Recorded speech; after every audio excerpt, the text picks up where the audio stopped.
Welcome to the Business Trendsetter podcast, where we talk about trends and how to use them to grow your business. My name is Manny. And I'm Adam Hartung. We're here every week to discuss how trends can impact your business. Both Adam and I travel quite a bit, and we oftentimes share our stories from abroad, from a different perspective. Of course, our audience is worldwide, and we capture different elements from every corner of the world. But it's always nice to have a backdrop of our travels. And of course, Adam, I just recently returned from Oaxaca, Mexico. I was there for about a week with some family and really got an interesting view of some of the inner workings of a growing and bustling economy. And so I want to start off there and give the backdrop of how countries, obviously they're not heterogeneous all the time, or homogeneous all the time. How can they be aligned with trends? Some might be going backwards, some might be leaning in. Certainly demographics plays a big part in all this. And so let's start off there. What are your thoughts on the general consensus of how a country can be aligned with trends? And then I will go back to some more specifics on my recent travels and some of the things that I saw when I was there. I always like to refer to a vacation as personal white space. It's your opportunity to get outside your box and think and see things from a different point of view. And so, Manny, I'm curious. Even though I've lived in Nevada and I spend a lot of time in Southern California, I've spent so little time in Mexico, and I don't honestly I don't track it because well, first of all, tell me a little bit about the demographics. What are the demographics like there? Is it an aging population like we have in the United States, or is it a younger population, more like India? Give me a feel. Yeah, it's definitely more of a younger population, and it's a younger population that some would say shares a lot of values with the U.S. Hard work and ethics, and just the cultural way of being is very similar to the way U.S. is. Of course, the politics, oftentimes, at least of this country, casts a different shadow on Mexico. Of course, we hear a lot from the right talking about the border crisis and so forth, but really they're an economy that's growing. And there's been some recent articles that if you just look that as of the end of 2023, Mexico's economy is defying many of the odds, and is actually growing not a significant amount, but in light of everything else that's been happening in the world, they're actually growing at 4 or 5%, and really have their eye on some massive scale when it comes to tourism. They've got lots of resources, both human capital as well as natural resources. And if you've ever been in Mexico City, you'd think you're in Europe. Some of the places you travel. So it's kind of an amazing town, and it's an amazing. Well, country. in recent podcasts we've talked about immigration, and I'm a big fan of immigration to the United States. I think it's important for our economy and for growth. But a lot of the immigrants that we have on the southern border are coming from Honduras, and they're passing through Mexico. And I'm kind of curious, when you're in Mexico, how do people talk about the Hondurans that are coming into Mexico, and perhaps what do they think about those people as well as Mexicans that are looking to migrate into the United States? What does it sound like on that side of the conversation? Yeah. So what's interesting about Mexico and the U.S. is that the Mexico also has a very much an isolationist border policy, in the sense of they don't really like to have people come up, especially from the south. Honduras, Guatemala, those places, they have very strong immigration policies. And also from our side of, they welcome tourists, no problem. They roll out the red carpet. But if you want to work in Mexico, if you want to own property in Mexico, it becomes more difficult. And so there's a very strong sense of pride, nationalism in Mexico. I was in Oaxaca for about a week, and we were in Oaxaca is about 6 hours south of Mexico City by car. And you just get a sense of you're very close to these countries. And we were actually in this tourist town, and I would say of the people there, maybe 10% were pure tourists from abroad. There was a lot of tourists maybe from other parts of Mexico, but we did run into several people from Guatemala and Honduras, and there were oftentimes beggars on the street. Very few. I think the whole time I was there, maybe five, six were asking for money. And I would watch them, of course, being in the business we are, in the trend casting, trend analysis, and demographic, and just generally business. I would kind of watch them work their way through the crowd and kind of see where they were successful. And some of the faces of the people that were asking, I was also watching. By and large, people from Mexico would push them away, wouldn't even look them in the eye, would ignore them, or even say something to them like, leave me alone. And they actually got a little bit of success from some people that were obviously not from there, European and quote unquote Americans that were dressed differently. So it was just interesting to see the Mexican nationals that were pushing those folks away. We can't go a day in the United States without some media reporting about immigration on the southern border. And it's just, it's, I'm almost going to say overwhelming because it never seems to go away. It seems to be a daily report. And sometimes, so is it that kind of a big issue in Mexico? It's not really a big issue. What's interesting is the taxi drivers that I got a chance to talk to, and some other business owners, and just generally people on the street. I'm very personable. I reach out and I start talking to people, and very anecdotal data. So this is not a scientific study, but I probably spoke with 8 people that were from Oaxaca or have roots in Mexico, and that had traveled to the U.S. and had some success there, but all returned home. The one guy that drove me to the airport the last day, he said, "Yeah, I lived in Texas for 15 years. I crossed with a work permit, and I sent money home to my family, but I wanted to come back." He says, I enjoyed my time there, but it was not my home, and I was just there to make lots of money, put my kids through college, and then come back and sort of drive a taxi and hang out in Oaxaca. Yeah, well, again, back to that point of he made money because we had a desperate need for labor in the United States. So people that are listening to this could say, "Oh, there we are exporting jobs." And the reality is, hey, go find the people if you think they're out there. Unemployment's less than 4% now.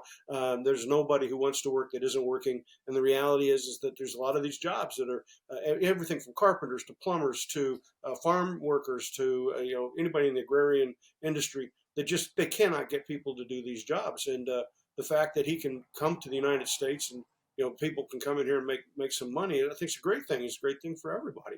And we don't seem to think it's bad if somebody comes here from say Poland and or India and they send money back home. We don't get upset about that. So I think somebody saying, hey, there's somebody from Mexico that comes to the United States, makes money, send it back home. That's bias if you get angry about that. Yeah, and it's remarkable. So, I mean, I grew up in a border town, excuse me, border town. So I have a kind of an interesting perspective on growing up in two cultures. My first language is Spanish, but obviously I'm quite versed in English, and I never went to school in Mexico, so I don't really have the same depth of knowledge, or I'm not as I can't describe myself or describe things as easily in Spanish, but I can get by. But nonetheless, I have a unique perspective in that being a Mexican American, quote unquote, I had to be more American than American, and I had to be more Mexican than Mexican. People from Mexico, when I'd go down there to visit with my grandparents to visit, say, Hermosillo, would look down at me because I wasn't, quote unquote, Mexican enough. And of course, in the U.S., I was not American enough because my parents were born in Mexico. So a lot of the border towns, they have this sort of attitude, which actually I believe is a plus in that it makes you thicker skinned, makes you work harder. There's kind of my hometown is Douglas, Arizona, and a lot of really smart, successful people come out of Douglas. They don't stay there, but they come out of there just because you can blame it on the water, but it's actually just the two cultures coming together, and it creates iron sharpens iron, and it makes you a better, I believe, a better entrepreneur to be able to go out there and reach across both cultures. Another big trend that we've talked about on this podcast that is going to be dominant for the next 10 years, besides the demographics, is issues around the environment. and environmental awareness, and we capture in that everything from recycling to proper husbandry of the plants and proper agribusiness. It's just a big net when we talk about environmental awareness and how that's an opportunity to grow. Um, we talk about that in the United States. We're talking about laws on that, and that leads into discussions about climate change. How big of an issue, how big of a trend do you think environmental awareness, also associated with climate change, is in Mexico? I would say it's very strong, and it's becoming more strong. So if you look at the industries in Mexico, sort of top level, I would say that petroleum is very strong. They still have a significant basin there where they draw petroleum from. You have a lot of manufacturing jobs, which is the maquiladoras. Everybody talks about those on the border towns.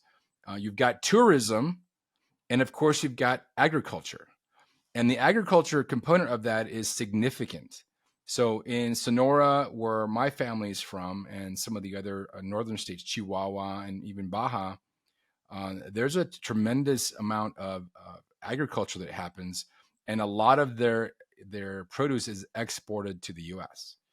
I have friends in Nogales. So Nogales is a town about an hour south of Tucson, and there's a Nogales, Arizona, and then there's a Nogales, Mexico.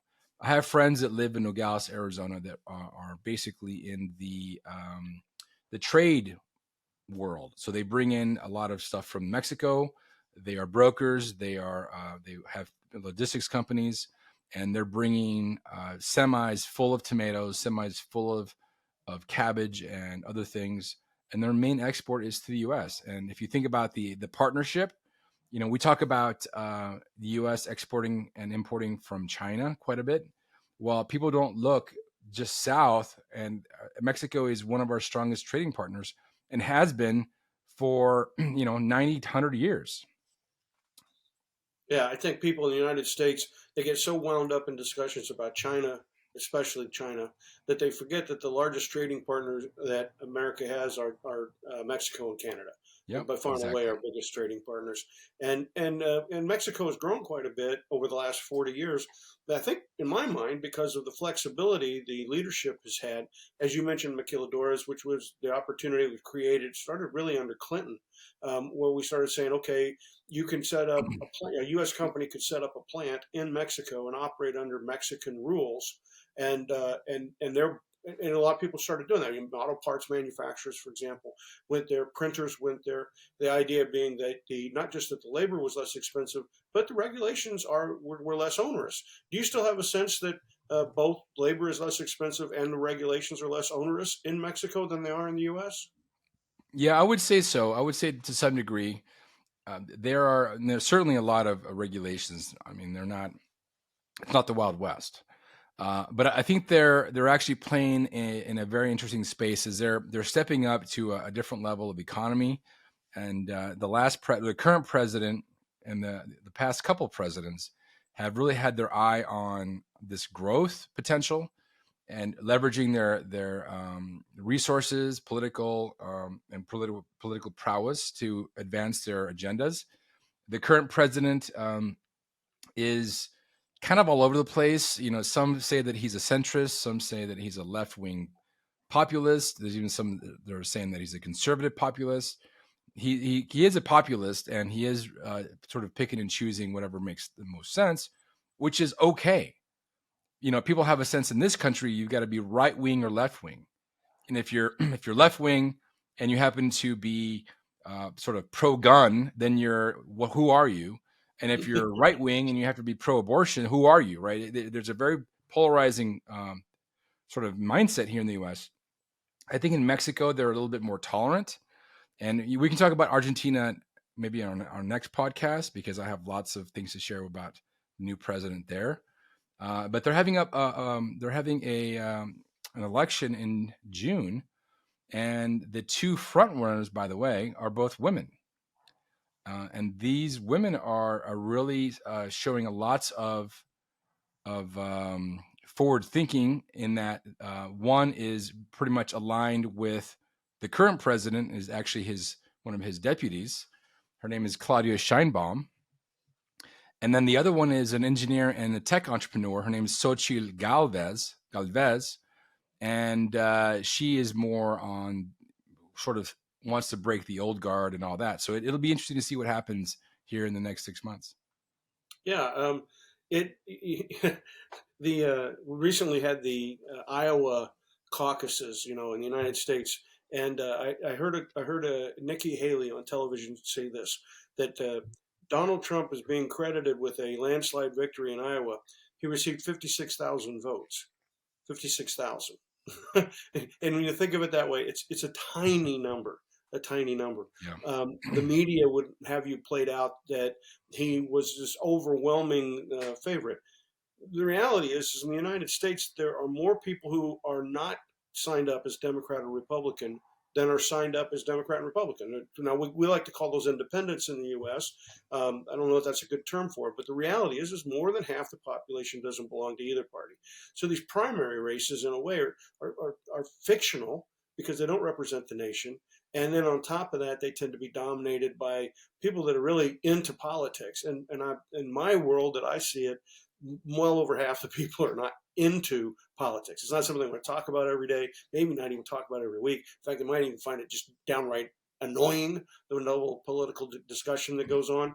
And so that you're right, and that it seems like our news media doesn't know how to go talk to somebody that could be pro-gun and pro-abortion at the same time. They kind of like act like that's an impossible situation when we know there are millions of people that have that idea and other mixed ideas. They just say it's part of their life, it's part of what they do, and therefore they don't assign themselves to either one of those political parties. But Mexico has long been a petro state, and back if you go back to OPEC, and when OPEC kind of got their chokehold on America in the 70s during the Carter administration, our country pretty much economy, even though it suffered dramatically at that time, we got saved by Mexico. If Mexico hadn't been producing so much oil that we could buy at a favorable price without having to pay for shipping, OPEC really would have had control of our economy. And so we've had good relations with Mexico for all these years, doing all kinds of trade. But certainly the petro state part of it's been really important. And and so I'm curious because I know that it's sort of like oil is to Mexico, kind of like oil is to Texas. There's a lot going on, but it's the dominant game in town, or like let's say entertainment is to Los Angeles, right, Southern Right. California. So do you see any EVs when you're down there? Is there any talk about electrification? We're up here in California and across the country, there's all kinds of laws either passed or being passed to force electrification of automobiles and other small engine products. You hear any sense of what's any discussion about that in Mexico? Is it as big a deal there as it is here? Zero discussion. Zero. I didn't see one electric car while I was there. Okay, and nobody brought it up, huh? Nobody brought it up. Matter of fact, they have these small. They're called ape in Europe. I don't know what they call them. I forget what they call them in Thailand. The tuk tuks. That's what it is. Yeah. They have little tuk tuks that are all over the place. So these are small Are they two three-wheeled vehicles. strokers? Yeah, Are they no, two these are strokers? four strokers, but Okay. but small. And so I saw quite a bit of those. I didn't see one electric car. I didn't see one. Nobody talked about electric cars. Especially in Oaxaca City where I was, the population is about 600,000, and it's kind of laid out in a way that public transportation is strong, and people tend to sort of live and work in the same area. So they've kind of adopted a different mindset on how they live and work. We did take I think it was a 12 passenger van or 11 passenger van out to some tourist attractions. We had a driver who had never been to the U.S., spoke perfect English. And one thing I learned about that profession in Mexico is there's actually a certificate program, much like a degree, that you need to get to become a certified tour guide. It's a 3-year program. You go to school for it. You learn English. You learn about the history. You learn storytelling. You learn a little bit of business.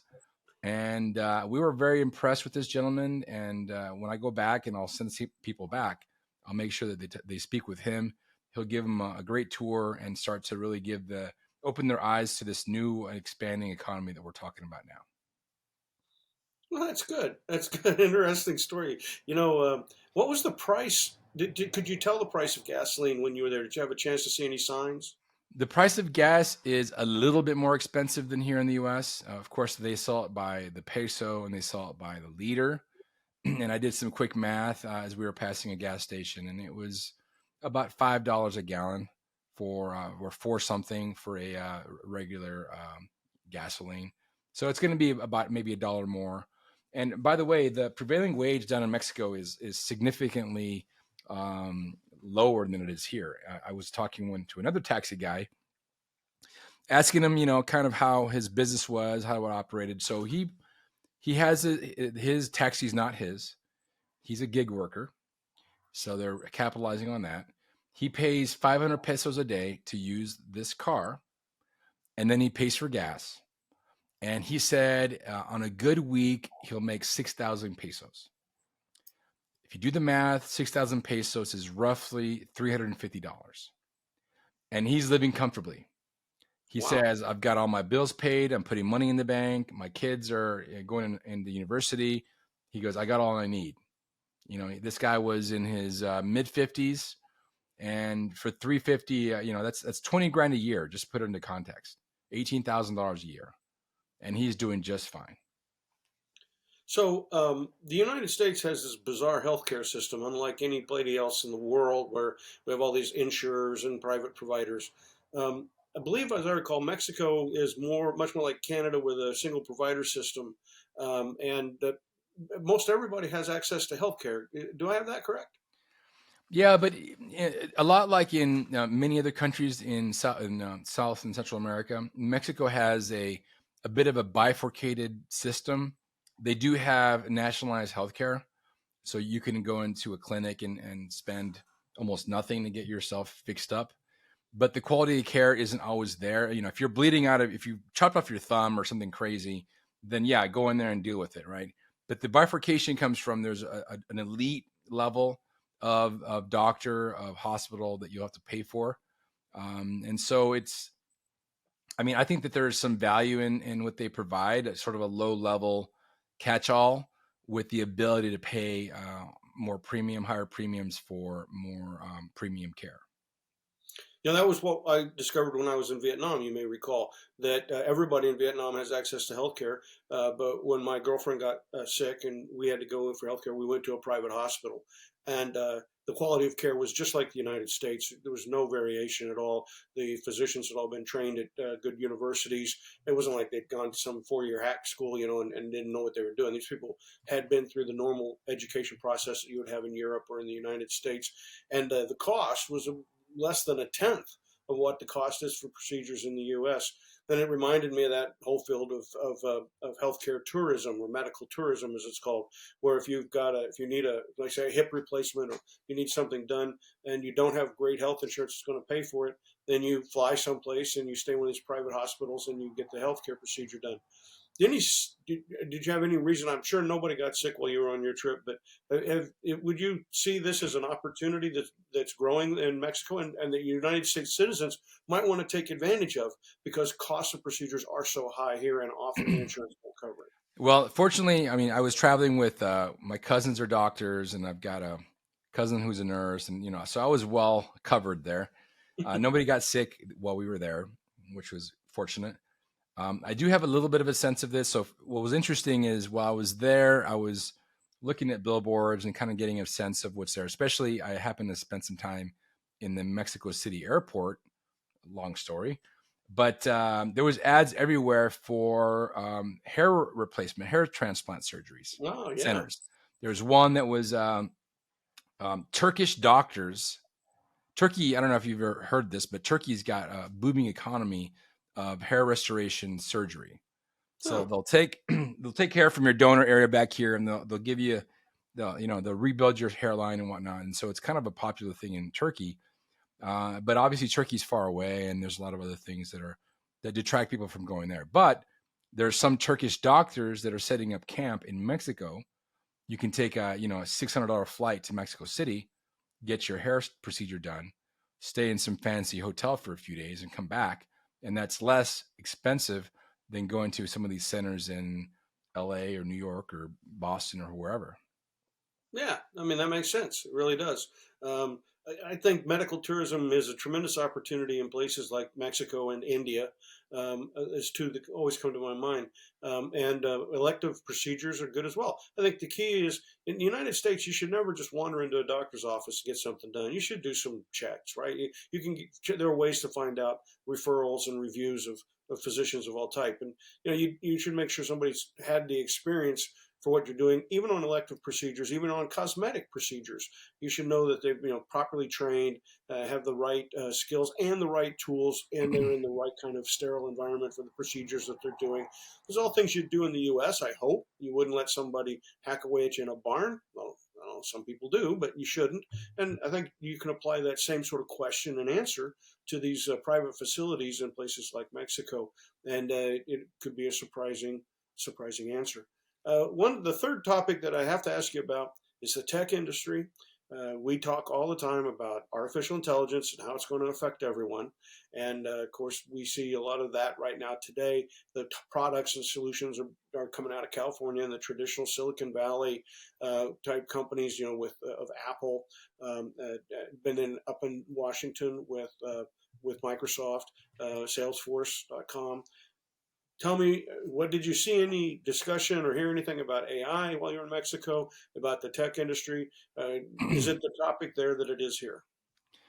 So yeah, it wasn't any part of the discussion while we were down there this trip, but I do have some experience with doing business in Mexico. I've got lots of friends that are business owners and businessmen and women in Mexico, and I do have a sense of the way things are going. So a couple things with respect to manufacturing. So everybody talks about the maquiladoras.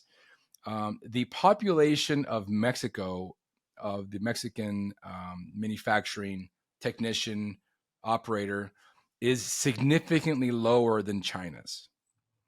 So people that are working right now in factories in Mexico are probably between 19 and 22 years old, by and large.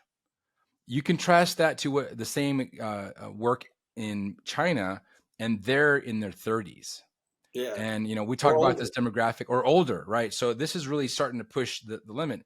And then another thing is, a few years ago, I went down to visit a Foxconn plant down in Juarez. So I'm not sure if you're familiar. Foxconn makes this, right? I'm Oh holding up yeah, yeah, a yeah. Macintosh laptop They're here. the largest hardware manufacturer on the planet, I believe. Now they make so Yeah. many products for so many people, and Apple is a big customer of theirs. Yes. So we toured the plant. Each of these facilities was a couple million square feet, and we went into several buildings. One of them had all Apple products. The other one had Dell. The other one had HP. And so what was interesting is that all the workers and operators putting stuff together were Mexican. But what was interesting is the management, the foremen, people on the line that are at a higher level were from China, and Mm. they were all in their probably like late 40s, early 50s. And we pulled one guy aside, and he kind of spoke border Spanish, which is interesting from a Chinese national, throwing around slang and all that. But I think that there's a huge economic opportunity in Mexico right now. The quality has really reached the same level as it is in China. It's much closer. We've talked about the alignment with the cultures and values, very similar. Not to say that Chinese has different culture and values, but this individually as a person, but the politics is when there's a stark difference. The U.S. and Mexico have very strong ties, always have, short of a few incidences back 100 years ago. Well, we have a But strong trade accord in place, which we don't have with China.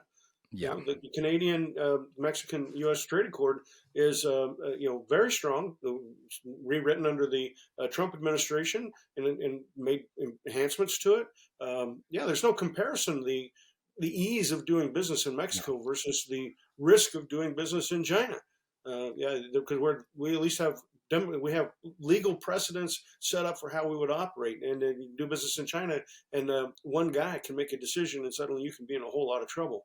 And we yeah, learned in the pandemic that long supply chains are risky. Things can go wrong. This is well, a very short supply chain. very short supply chain, and the government and the people and the business community are making some really strong bets. They're creating, I don't know if you know this, but they're creating a railway that will join the Pacific and the Atlantic Ocean. Wow. So essentially, it's going to replace or compete with the Panama Canal. Now, you would say, well, what's the difference between taking one of these long, these barges, these giant tankers and shipping container vessels through the Panama Canal versus a train station? And the real difference is, believe it or not, time. Yeah. So it isn't like you're just cruising a boat down the canal and you're 2 hours from end to end. No, there's a whole process. You have to wait your turn. There's a series of locks. You have to use a Panamanian pilot Yeah. that are very, these are $5,000-$10,000 an hour. These pilots to go through, take your tanker through the process. It's just a long process, and it's very Well, they're arduous. Panamax vessels. A lot of people don't realize, but you use a container ship to bring a container from Thailand or Vietnam or one of those countries, and you get it to Central America, and you have to offload those containers on a Panamax vessel to get through the Panama Canal. And then you have to reload them again on a bigger vessel. So I understand your point completely. Plus, I recently was reading that the Panama Canal, it's in need of some serious updating and some Yeah. serious work. It was built a long time ago, like 100 years ago now, I think, pretty close. And it's pretty seriously out of date in a lot of ways. So I think it absolutely makes a lot of sense. It was the search for that railway that led to the creation of the Panama Canal. So if somebody can make it through those mountains, that would be a great thing. Yeah, they're working on it and they're spending money on it. And I would really implore all the business people that have manufacturing operations. Near sourcing is a term there that I'm not sure if you've heard or used, but outsourcing is you're shipping these jobs out overseas. Near sourcing, we're shipping them down to Mexico, South America, Central America, and so forth. Well, Manny, I appreciate you taking me outside my box and giving me some new things to think about. What's your last parting words to our audience about doing business and vacationing in Mexico? Well, last parting word. So for those that are watching this podcast versus listening to it, I've been sipping on something here during the course of this conversation. I've got a little bit of a raspy throat, and I've been enjoying some mezcal. So mezcal is the fastest growing alcohol currently in the world right now. There's lots of medicinal benefits. If you don't believe me, Google it. And really enjoyed my time in Mexico. Opened my eyes. One last thing is they have about 15 million visitors a year on the tourist side. The government now has a goal of making that 50 million in 5 years. And they are not just saying that. They're building larger airports. They're expanding their borders. It should be a lot of interesting things to watch as the years to come. Thanks again, Manny. All right, Adam, take care. Salute. Salute.